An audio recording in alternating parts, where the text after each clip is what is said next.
The Harlem Renaissance presentation. The Harlem Renaissance was a cultural movement in the 1920s that involved the creation of life in many art forms. After being slaves for centuries, many African Americans were given a taste of freedom, only to face harsh discrimination from non-colored people. So after World War I, there was a large migration northward, into places like New York City. This large migration caused many to collaborate in the city of New York in order to build up a culture in the African American community. As there have been stereotypes on what the people of color are and what they should be, the Harlem Renaissance showed others a glimpse of the culture lying underneath. With many prominent artists using several different art forms to express themes in the Harlem Renaissance, such as breaking negative stereotypes and cultural expression through the arts in order to properly define the ideologies and philosophies of the Harlem Renaissance. African Americans were put in a situation in which they were always viewed as inferior. From being slaves to being oppressed socially, African Americans were considered lower-class citizens, with their ideologies and accomplishments being pushed aside.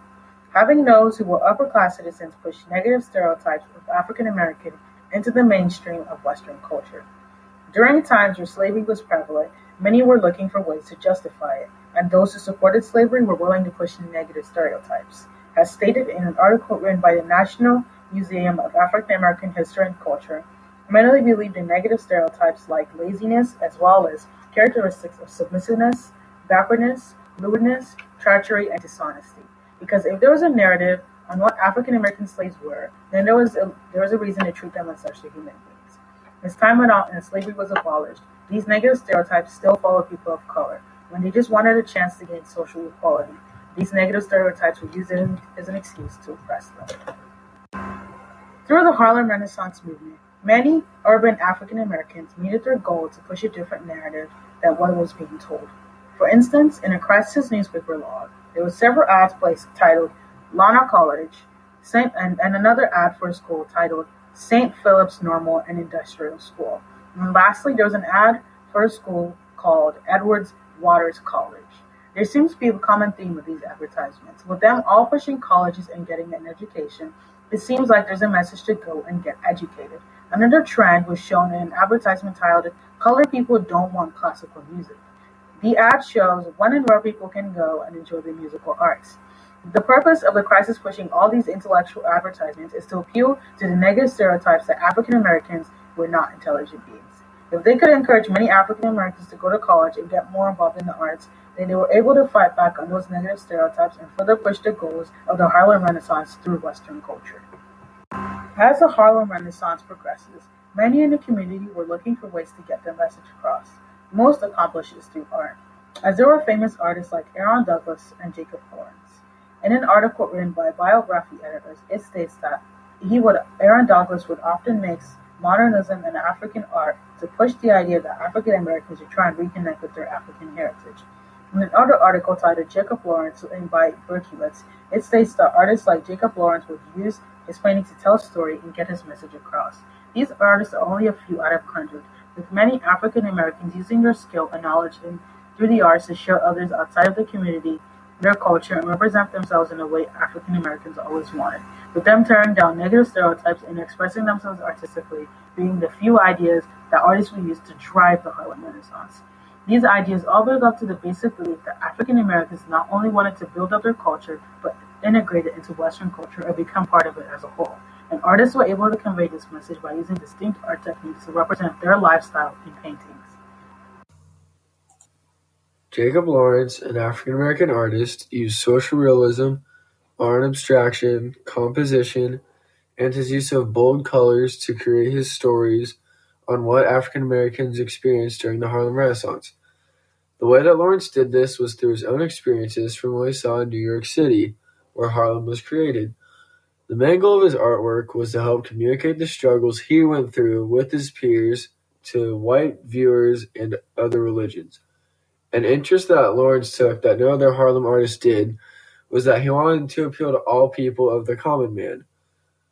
According to the art story, instead of being like other artists, Lawrence wanted to view all colors and races in his artwork to incorporate a vision that everyone could relate to. And through this, he became a highly influential artist to all, and he will never be forgotten. But how exactly did he do this? At the beginning of Lawrence's career, he relied very heavily on the historical research he did in college as an inspiring artist. He joined in on observing many historical texts while also attending history clubs that were popular in Harlem, New York. Within the time of mastering his artistic abilities and knowledge, he was able to combine the contrast of the North and the segregated South. From this point on, he changed the traditional way of what a history painting was during Harlem. According to APR historians, in Jacob Lawrence's art, it typically consisted of themes that included racial pride, civil rights, and the influence of slavery on modern culture. Within the topics in Lawrence's art, it seemed difficult to include all of them into one painting, while at the same time giving it a sense for people to relate to the painting. So, to represent this, he decided to make a 60-panel series to portray it.